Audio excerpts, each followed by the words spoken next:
We've been going through the book of Daniel together, chapter by chapter, and we have reached the section in Daniel that deals with prophecy. There is a whole section in the book of Daniel that deals with the prophecy of the first and the second coming of Jesus Christ. Predominantly, it talks about the second coming, but in this passage, it talks about both. And this morning, we're going to be looking at what I believe is the greatest chapter of prophecy in the Old Testament that deals with both the first and second coming of Jesus Christ. Now, as you're looking up that passage, let me tell you, next Sunday, we're going to be in Daniel chapter 10. It is an astounding chapter that deals with demons and angels.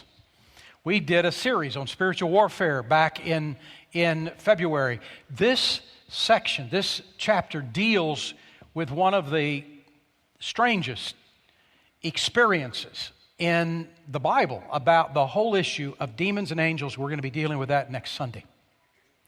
Daniel chapter 9 and verse 1 begins as Daniel is between the age of 80 to 85 years of age. He is in now the second empire. The Babylonian Empire is gone. It's dead and gone. And there is a new empire, the Medes and Persians. We've been talking about them for all these weeks. And that empire has now manifested itself. Darius is the king. It is during the very time that Daniel and the lion's den story happens in Daniel chapter 6. That is the moment in time in Daniel's life. And in chapter 2, it says that as Daniel is about 80 to 85 years old, he is sitting there and he is reading the book of Jeremiah in the Old Testament. The prophet Jeremiah was a contemporary of Daniel's. He lived during Daniel's life. He was a man and one of the great prophets in Israel when Daniel was just a little boy. Daniel would have been in grade school. He might have been in early teen years when Jeremiah was there in Jerusalem. And there is no doubt whatsoever that Daniel would have at least heard of Jeremiah. More than likely, he would have heard Jeremiah speak. Jeremiah was an incredible prophet. Well, then Daniel, as you remember, was taken hostage and taken to Babylon with that first Babylonian group that Nebuchadnezzar had conquered Jerusalem that first time, the first of 3 times, and Daniel was taken back to Babylon. Daniel now, at the age of 80 to 85 years of age, has the complete scroll of Jeremiah. How did he get it? More than likely, it was from one of the next 2 groups that come as refugees from Jerusalem to Babylon. More than likely, they have a copy of Jeremiah's scroll. And somehow, Daniel has now secured a copy from the copy. And he is sitting there at an 85-year-old man having his quiet time, and he is reading the book of Jeremiah. And he comes to Jeremiah chapter 25, verses 8 to 13. And as he's reading this passage of Scripture, he hears Jeremiah, who had said decades before that Israel would be conquered by the Babylonians and taken into captivity. Jeremiah said that it would happen because of the sin of God's people. That was the sin of God's people in everyday lifestyle. There was no doubt. They kept going to the temple. They kept doing the right things on Sunday. But it was the in-between time. It was when they weren't in church that they were not living a holy and a righteous life. And God said, I have come to the end of this. There is judgment day that has come. And the judgment that was coming was being conquered by the Babylonians. Daniel, as he's reading, does not just read Jeremiah talking about the fact that Israel will be conquered, but he also reads that Jeremiah says, but they will not be taken into captivity forever.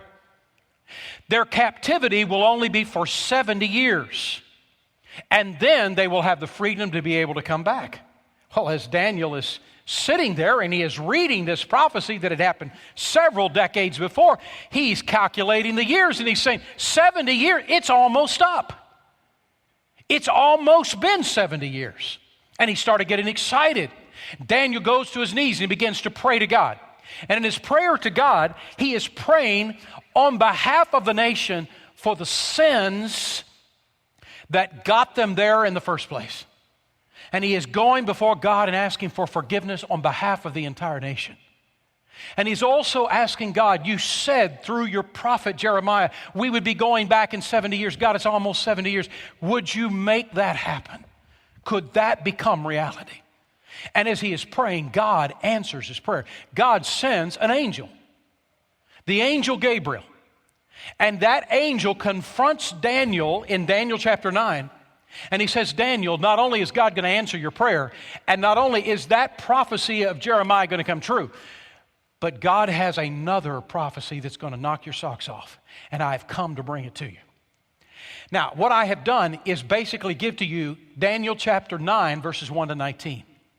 And now we enter into the prophetic section of this chapter that I want us to spend the rest of our time in.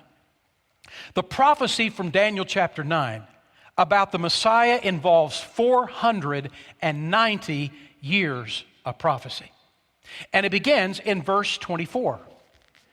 Look at what it says. 77s are decreed for your people and your holy city. Now stop right there. 77s. He is talking about a span of years, a span of time. 70 times 7 is 490 years. And what God is saying is that I'm going to give you a prophecy that will span 490 years in its fulfillment.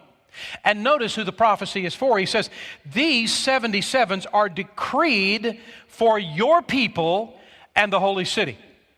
This prophecy is not for us, it's not for Gentiles, it's for Jews. It's for the Jewish people. And it is for the city of Jerusalem, the nation of Israel.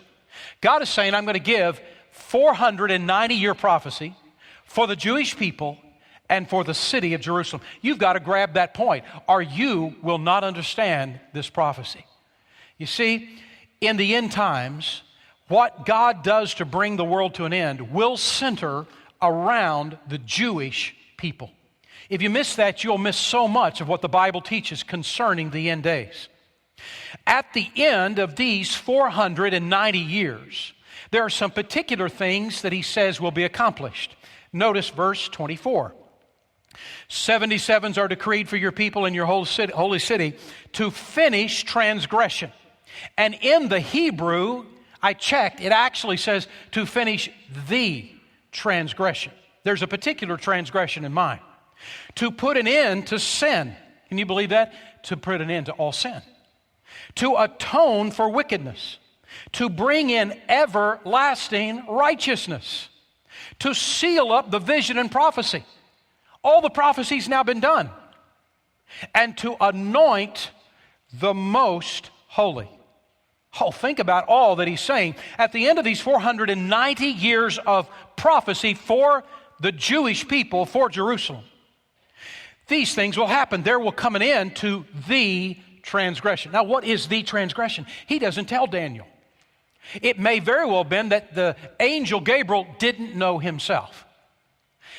I think it is a particular transgression, but I could be wrong. I don't think I am, but this is not authoritative. I believe that the transgression is the Jewish people's rejection of the Messiah. And by the time we get finished in Daniel chapter 12, I think you're going to agree with me. There was a veil over the eyes of the Jewish people. Their Messiah came and they did not receive him.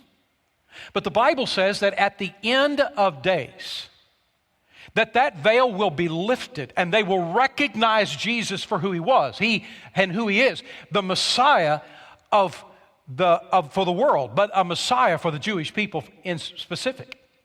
And they will receive him.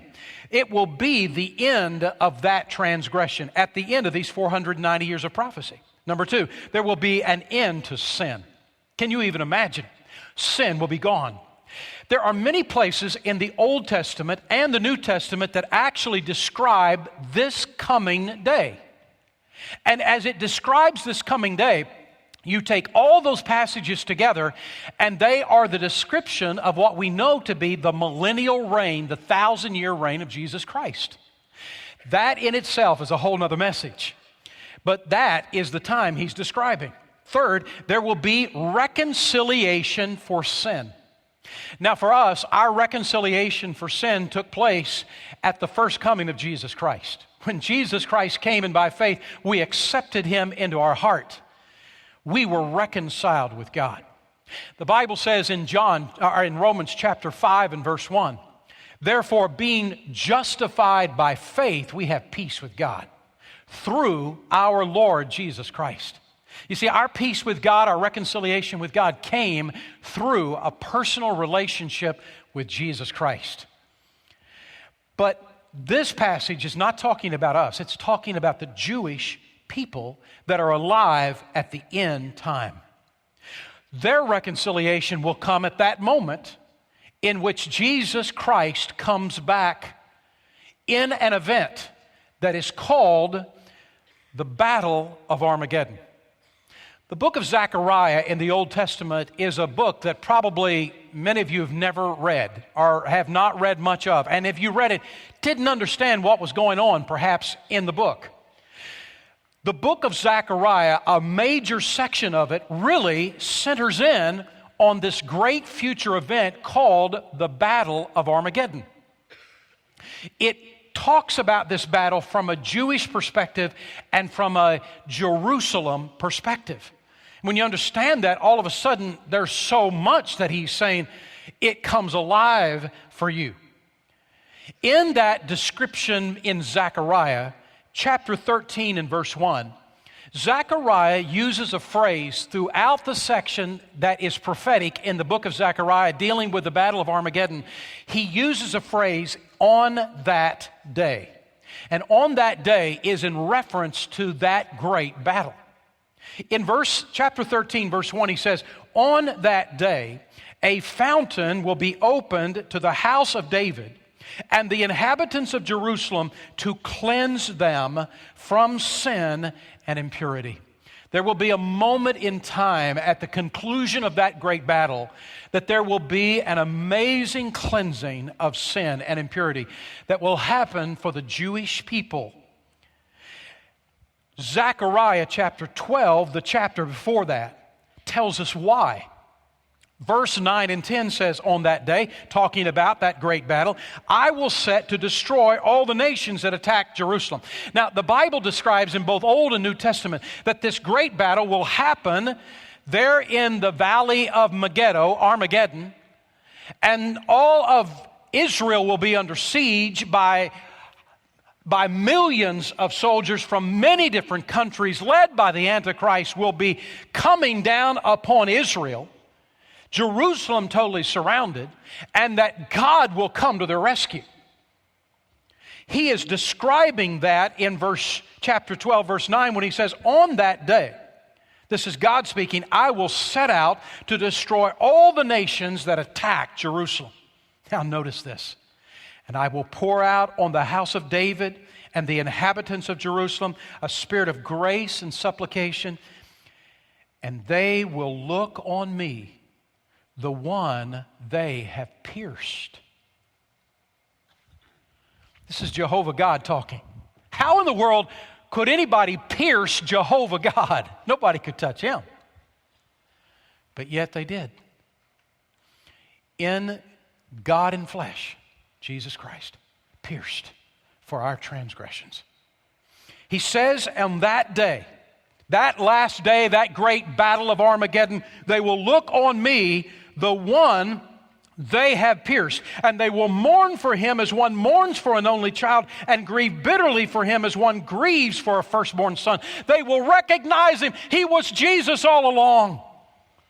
It was Jesus all along. Why were we so blind? And they will turn their heart in unison by the millions to receive Jesus Christ as the Messiah. We'll talk more about this in Daniel chapter 12. We get deep into this very thing. And that will happen at this very moment. And it will then bring reconciliation. Reconciliation. Fourth, it will bring in everlasting righteousness. Fifth, it will seal up all the vision and prophecy. Has this happened yet? No. No. He says 490 years of prophecy are going to pass, and at the end of those 490 years, this moment in time will happen. Now, God says, divide the 490 years into two parts. The first part is 69 times 7, 483 years. That's the first part. The second part is the remaining 7 years. This great prophecy of 490 years for the Jewish people and Jerusalem is to be seen in two different parts. 69 times 7 and 7 years. Are you still with me? Even if you don't know for sure, say yes, because it'll encourage me. Okay, Daniel chapter 9, verse 25. We're going to look now at the first section. 69 times 7, 483 years. What is this prophecy about this first 483 years? The times, here's what he says, beginning in verse 25. Know and understand this. From the issuing of the decree to restore and rebuild Jerusalem until the anointed one, the ruler, comes, there will be 7 sevens and 62 sevens. What is 62 plus 7? 69. 69 sevens. 483 years. Know and understand this, from the issuing of the decree to restore and rebuild Jerusalem until the anointed one, which means the Messiah. The word Messiah means anointed one. There will be 483 years. It will be rebuilt, meaning Jerusalem, with streets and a trench, but in times of trouble. The time span is from the decree to rebuild Jerusalem to the coming of the Messiah, the anointed one, will be 483 years. That is as clear as day, isn't it? Come on, that is as clear as you can get. All right. He says, look, I've got this great prophecy of 490 years. And the first section of it, this first section is about the first coming of Jesus. It is a span of 483 years. And the clock begins on the very moment that the decree is uttered that you can rebuild the city of Jerusalem. So when did that happen? There were several decrees about rebuilding the temple, but there was only one decree about rebuilding the city of Jerusalem, and that happened in Nehemiah chapter 2. I've given you Nehemiah chapter 2, verses 1 to 8 in your notes just to help you in your own personal study. The book of Nehemiah was written by, obviously, Nehemiah, and he was an incredible leader. I want to tell you, if you want to study a great leader, this is the guy to study. One day I'm going to teach through the book of Nehemiah. It is one of the greatest leadership training books anywhere you'll ever read, anywhere. This book is incredible as far as how is it that you be a God-following leader. It is an amazing book. In Nehemiah chapter 2, Nehemiah, who was the cupbearer of King Artaxerxes, the Persian king, he was the cupbearer of that king, which put him in a position of being a counsel to the king. He's a Jewish man, but he's a counsel to King Artaxerxes. He begins to sense in his heart, God is calling me back to rebuild Jerusalem. I've got to go. But I don't have the permission to go. I don't have the ability to go. And he begins to pray, oh God, please open up the door. And the moment in time comes, recorded in chapter 2, and he begins to discuss this possibility with King Artaxerxes. And Artaxerxes asks him all kinds of questions. And then he answers the questions, and a key moment in time comes, verse 8.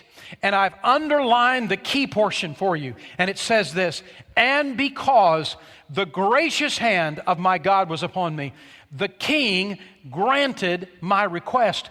That's the moment. That's the moment in the Daniel prophecy.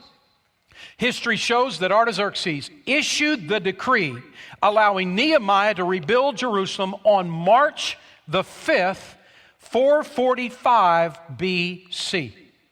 Now here's what Daniel said to us. Daniel says you can begin to count 483 years from the point this decree is given until the Messiah shows up. Wow.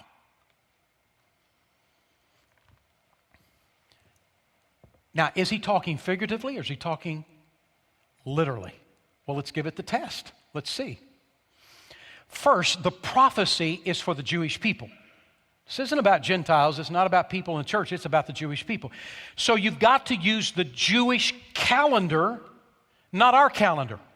Understand, back in the time that this prophecy was given, our calendar did not exist. The calendar that existed was the Jewish calendar for Daniel. And the Jewish calendar had 360 days. Our calendar has 365. How did they how did they work that? It's very complicated and we don't have time to look at it. But it's not important to this point. They had 360 days of the Jewish calendar. So you have to take those 360 days, that's what a year was in the prophecy, and multiply that by the number of years, 483. Now, let me just say this. I'm talking about a lot of numbers. You may be sitting there, okay, I'm getting confused. Here's what I want to say to you. Keep taking notes even if they make no sense to you. Because there's going to be a point in time in which all of a sudden it makes sense again, hang on, and then go get the CD and listen to it several times because you're going to get this. If you miss it now, you're going to get it later. So keep coming with me. You have to use the 360 days of the 483 years, not our calendar. So what do you do? How do you do that? How do you translate from their calendar to our calendar? How do you do that? You do it by the number of days, not the number of years. So you take 360 days, the Jewish calendar, times 483 years that the Bible says, then Jesus will be there, and you will have 173,880 days. You see where I got that? Second, our calendar today has 365.24 blah, blah, blah days. Now, we keep our calendar in sync by every fourth year having a leap year. And that corrects it. Poof, we're right back where we're supposed to be. So, to translate the prophecy that was given of the Jewish calendar time to our calendar time, you have to take that 173,880 days and divide it by our calendar, 365.24 blah, blah, blah days. And if you do it, you will get 476 years and 25 days. Aren't you glad I put all these notes in your notes? Okay? You got like a book today because you would never remember it if you didn't have it right there in front of you. Now, some of you are going to say, I don't really know if I can trust the fact that you know how to divide 365.24 blah, blah, blah into 173,880, and that's okay. You go home and get your calculator out. You're going to end up where I end up. Now, Artaxerxes gave the decree to rebuild Jerusalem on March 5, 445 BC. So if you begin counting from there, 476 years and 25 days, you know where it takes you? It takes you to March 30, 33 AD. Now you're going to want to go home and make sure I got this right. So as you do, there's a little note I want you to get. From 1 BC to 1 AD is only 1 year. There is no 0 year. The day after December 31, 1 BC is January 1, 1 AD. So I want you to be aware of that. There is a debate about what year was Jesus crucified. There are many who believe he was crucified in 30 AD, the spring of 30 AD. There are others 33 AD, the others 36 AD. And everybody has a whole set of explanations why. The 30 AD time is one of the most popular ones because it relates to what may have been a misunderstanding, quite honestly, about a point concerning King Herod the Great. But there is now some questions about that issue with King Herod. What is interesting to me is that Daniel's prophecy exactly lines up with March 30, 33 AD. March 30 was the Sunday before Passover. If 33 AD was the year that Jesus was crucified, March 30, 33 AD would have been Palm Sunday. On that day, in 33 AD, Jesus rode into the city on the back of a donkey, presenting himself as the anointed one, as the Messiah. There are some other resources that I am giving to you so you can go and take a look at yourself. There is a book called The Coming Prince written by Sir Robert Anderson, which is a great reference. There is a website I've given you. Go and knock yourself out. Go and Google all you want and learn as much as you can learn about this issue. But here's what I want to ask you a question. What is the significance of riding in to Jerusalem on the back of a donkey? What is the significance of that?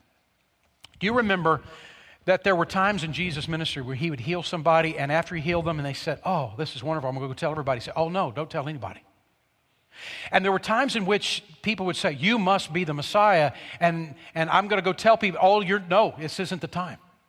And there were times in which they even tried to force Jesus to declare he was the Messiah, and he refused. And he said to his disciples, you remember this? He said to his disciples, "It isn't time yet." But here, on Palm Sunday, Jesus orchestrates himself. Now, you guys go down and get the donkey, and I'm going to ride in. He orchestrates the event himself. On the back of that donkey with people saying, "Hosanna, thou son of David, you are the one, the Messiah we've been waiting for." Because Jesus knows this is the day. He knows this is the moment. He knows this is the fulfillment of Daniel chapter 9. He rides in to Jerusalem on the very day Daniel said he would.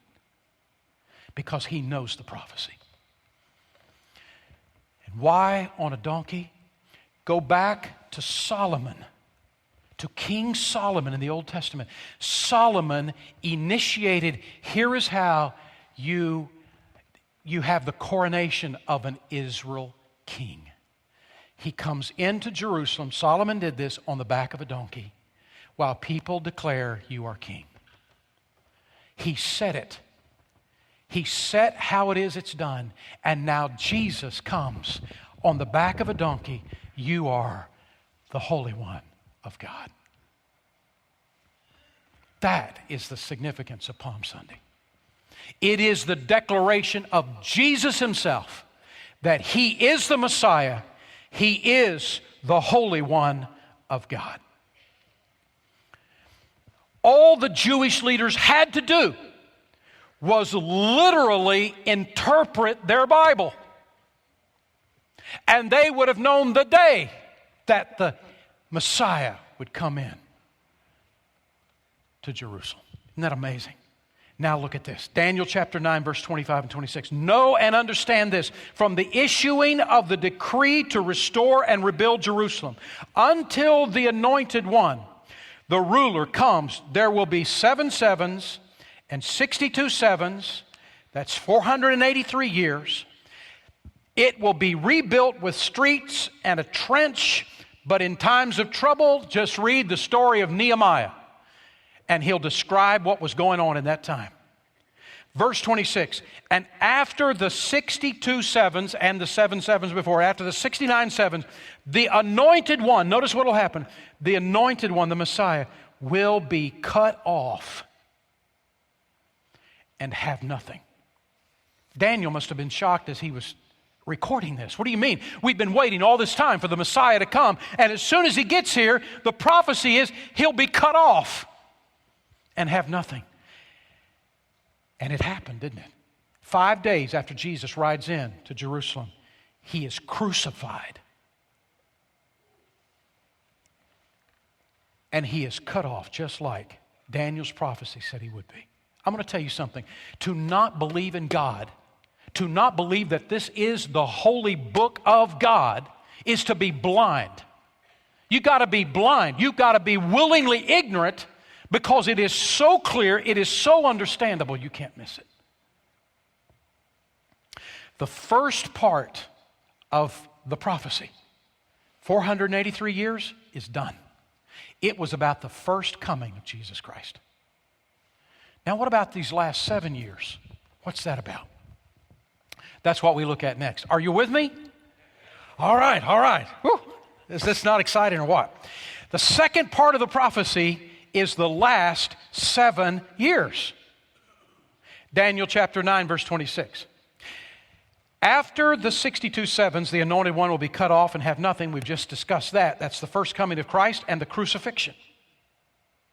Now, the people of the ruler who will come will destroy the city and the sanctuary. The end will come like a flood. War will continue until the end, and desolations have been decreed. Well, let's break it down and understand what he's saying. The people of the ruler who will come will destroy the city and the sanctuary. Was there a time after the crucifixion of Jesus Christ that the city of Jerusalem was destroyed and the temple in Jerusalem was destroyed? Yes. It happened in 70 AD. It happened by the Roman people. It happened by the Roman army. Titus came in and totally destroyed Jerusalem, totally destroyed the temple, wiped it all out. And from that time, that event was a fulfillment of prophecy from Daniel chapter 9 and Jesus' own words in Matthew 24. And from 70 AD until 1948, the Jews had no country and had no peace.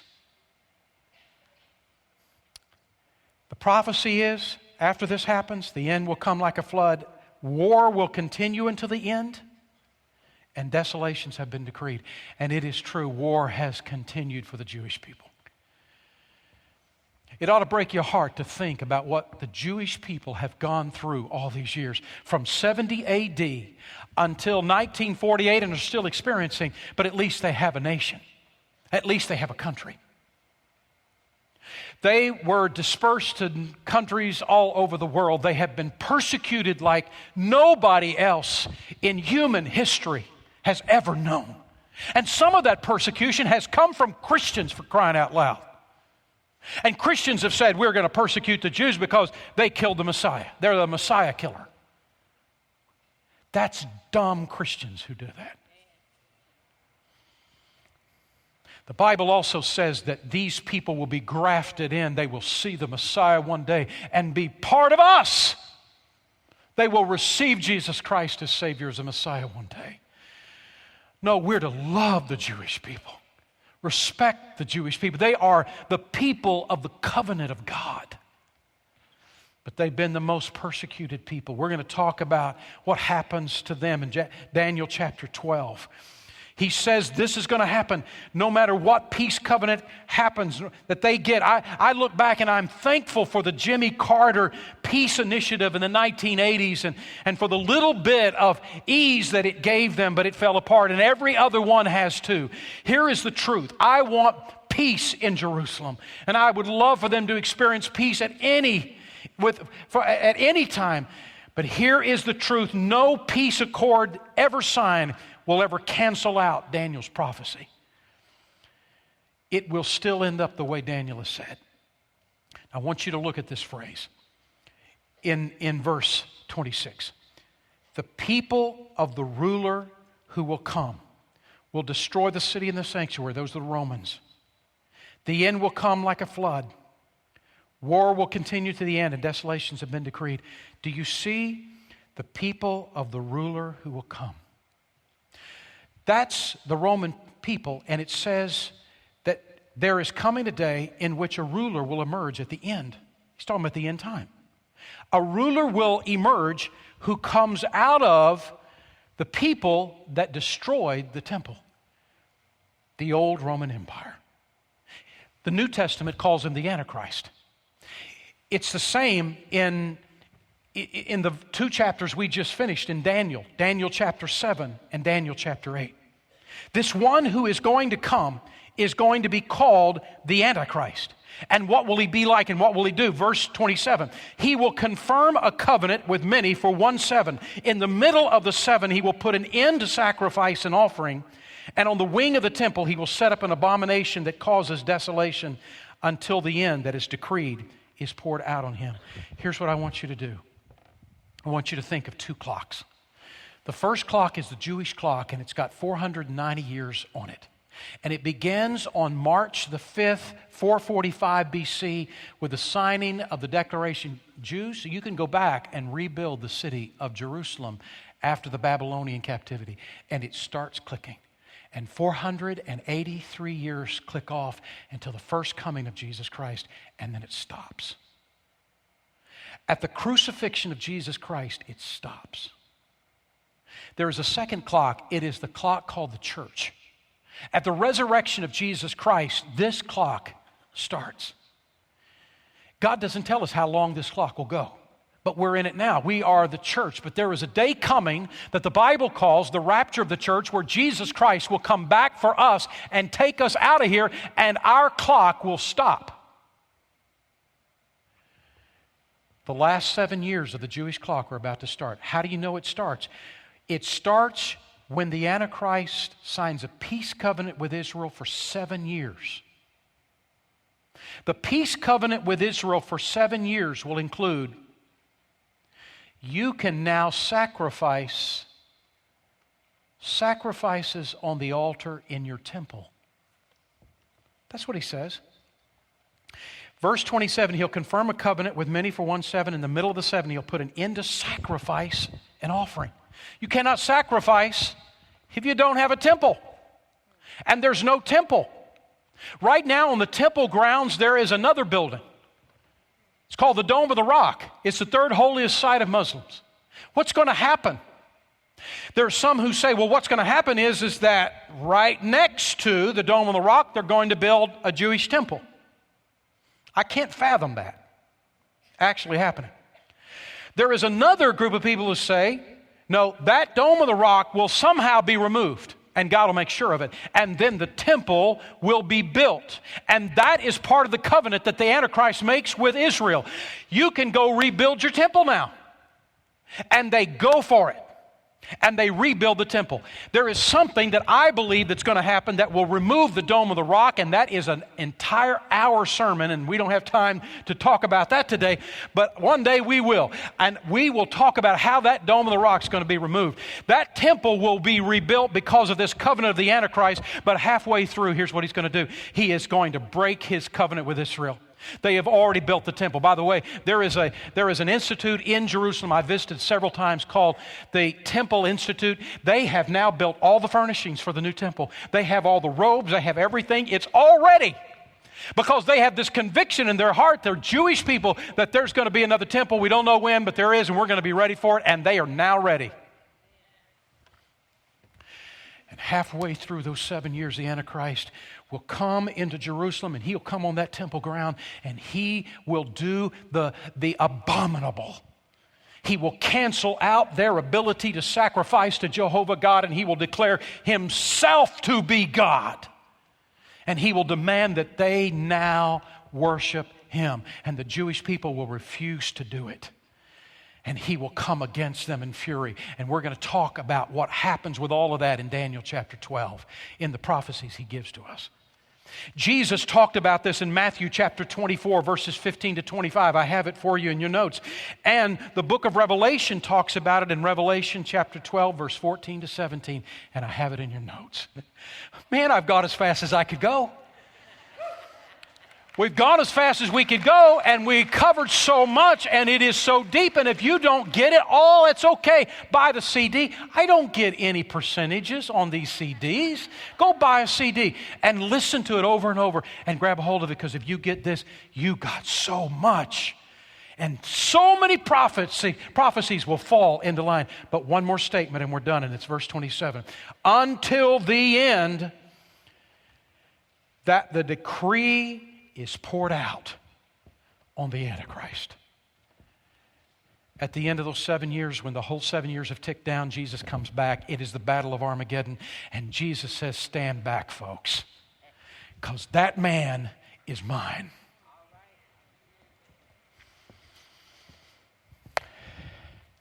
Look, if I wasn't a Christian, after I heard me give this message, I'd run down the aisle and get saved. I'm telling you, how could somebody not be a believer after hearing this prophecy of 2,500 years ago? And we're living in the middle of it. It's our day. It's our day.